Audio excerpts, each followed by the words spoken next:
तो Brad Pitt को प्यार हो गया है इस औरत के साथ। बट अनफॉर्चुनेटली ये प्यार इस औरत को $865,000 के लॉस में डालने वाला है। तो इस औरत का नाम है एन। ये 53 इयर्स की है और फ्रांस में रहती है। लेकिन अनफॉर्चुनेटली एन की एक प्रॉब्लम है। एन बहुत ज्यादा अकेली और लोनली है। उसने एक मिलियनेयर से शादी की थी, बट उनकी शादी अब टूट चुकी है और वो ऑलरेडी डिवोर्स के प्रोसेस में है। फिर एक दिन एन को इंस्टाग्राम पर जेन नाम की एक ओल्डर औरत का टेक्स्ट आता है। एन और जेन अब ऑनलाइन चैटिंग करने लगते हैं और दोनों एक दूसरे के अराउंड कंफर्टेबल हो जाते हैं और कुछ ही महीनों में अच्छे फ्रेंड्स भी बन जाते हैं। और इवेंचुअली जेन एक दिन एन को कहती है, मेरे बेटे को तुम्हारी तरह ही किसी की तलाश है, तो क्यों ना मैं तुम्हें अपने बेटे से इंट्रोड्यूस कर दूं। और उसका बेटा ये था, Brad Pitt. Yes, superstar Brad Pitt. अब एन और ब्रैड चैट करना स्टार्ट कर देते हैं। दोनों की वाइब मैच हो जाती है और एन को ब्रैड बहुत पसंद आने लगता है, बिकॉज ऑफ कोर्स वो ब्रैड पिट है। तो ब्रैड कैजुअली एन को अपनी सेल्फीज भेजता। दोनों रोज एक दूसरे से चैट करते और जल्द ही उनका बॉन्ड रोमांटिक हो गया। एन को फिर से प्यार हो रहा था और वो काफी एक्साइटेड थी। ब्रैड उसे अपने लिखे हुए पोएम्स भेजता रहता, लव नोट्स भेजता रहता और एन ब्रैड से कॉल पर बात करने की रिक्वेस्ट करते रहती। लेकिन स्ट्रेंजली ब्रैड कभी कॉल पर बात करने के लिए अवेलेबल नहीं होता था। वो सिर्फ टेक्स्ट पर ही बात करता था। बट ठीक है, वो प्रोबेबली बहुत बिजी रहता है। इवेंचुअली एक दिन एन के साथ उसकी लाइफ की बेस्ट चीज हुई। ब्रैड एन को प्रपोज करता है। And even though Anne Brad से कभी पर्सनली नहीं मिली, ना कभी उसने कॉल पर बात की, पर वो शादी के लिए मान जाती है। ओके वेट अ मिनट, तो मैं ये स्टोरी यहीं पे पॉज करूंगी क्योंकि मुझे आपको कुछ बताना है और हो सकता है ये शॉकिंग हो। तो Brad Pitt actually Brad Pitt नहीं था। तो अपेरेंटली ये ब्रैड एक स्कैमर्स का ग्रुप था जो प्रोबेबली नाइजीरिया से ऑपरेट करते थे। ये एक रोमांस स्कैम था और जो पिक्चर्स और वीडियोस ये फेक ब्रैड एन को भेज रहा था वो सारे एआई जनरेटेड थे ऑब्वियसली। पर ये बात एन को नहीं पता थी। वो टेक सेवी नहीं थी और उसे कोई आइडिया नहीं था कि एआई के थ्रू क्या क्या पॉसिबल हो सकता है। वो तो बेचारी प्यार में थी द ब्रैड पिट के साथ। तो एक दिन ये फेक ब्रैड एन को कहता है कि वो उसे लग्जरी गिफ्ट्स भेजना चाहता है, designer bags, jewelleries and all. और वो इन सारी चीजों की वीडियोस एन को भेजता है और उसे कहता है कि वो ये सारी गिफ्ट्स एन को शिप कर रहा है। कुछ दिन जाते हैं और एन को एक मेल आता है कि उसे $5,000 का इंपोर्ट टैक्स भरना पड़ेगा उन गिफ्ट्स को लेने के लिए।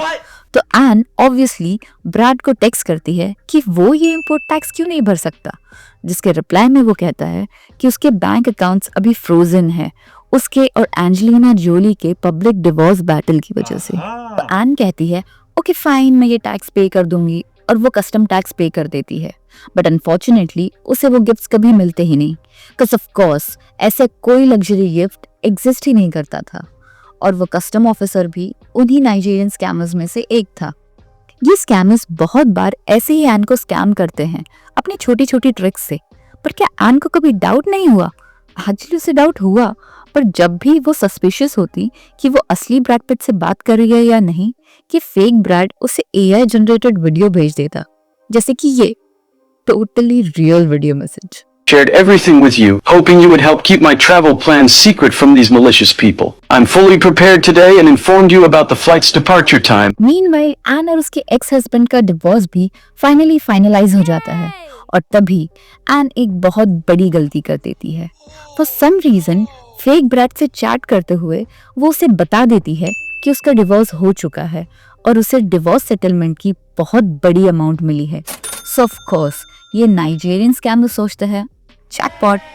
सडनली फेक ब्रैड एन को टेक्स्ट करता है और एक बॉम्ब ड्रॉप करता है। वो उसे कहता है कि उसे कैंसर है और क्योंकि उसका बैंक अकाउंट अभी भी फ्रोजन है वो अपने ट्रीटमेंट के लिए पे नहीं कर सकता। वो फिर उसे अपने हॉस्पिटल के पिक्चर्स भेजता है जो टोटली रियल लग रहे थे, एआई नहीं। फेक ब्रैड फिर एन से कहता है कि क्या वो उसे ट्रीटमेंट के लिए पैसे लोन दे सकती है। इनफैक्ट फेक ब्रैड का फेक डॉक्टर भी एन को मेल करता है ब्रैड की सीरियस सिचुएशन समझाने कि ब्रैड की सिचुएशन बहुत ही ज़्यादा सीरियस है और बिना ट्रीटमेंट के शायद वो सरवाइव ना कर पाए, उसे इन पैसों की बहुत ज़रूरत है।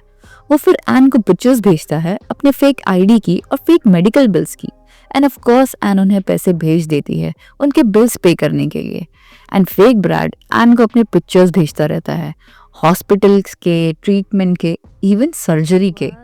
या राइट, टोटली रियल। यहाँ से बिल्स आते ही जाते हैं, $50,000 यहाँ, $100,000 वहाँ। और एन वो नहीं चाहती थी कि ब्रैड मर जाए, तो वो ये बिल्स भरती जाती है। उस बेचारी को तो लगता है कि वो ब्रैड की जान बचा रही है। प्लस ब्रैड इन दोनों बहुत ही रोमांटिक हो गया था। उसने इवन एन को एक पिक्चर भी भेजा जहाँ उसने एक साइन पकड़ा हुआ था जिस पर लिखा था एन आई लव यू। एक दिन एन के साथ कुछ बहुत बुरा होता है।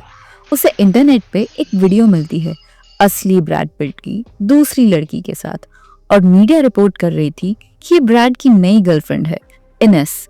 और बेचारी एन अब शॉक्ड थी। हर्ट, गुस्सा, डिसअपॉइंटमेंट वो सब फील कर रही थी कि वो उस पे ऐसे कैसे चीट कर सकता है। सो वो उसे तुरंत टेक्स्ट करके कन्फ्रंट करती है।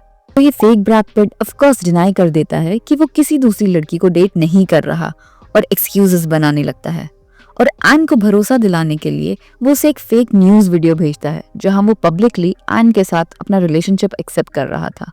अब इस वीडियो से एन को कुछ दिन के लिए तो बेटर फील होता है, पर जैसे जैसे दिन जाते हैं मीडिया असली ब्रैड पिट और इनेस की और भी ज्यादा पिक्चर्स और वीडियोस सर्कुलेट करने लगती है।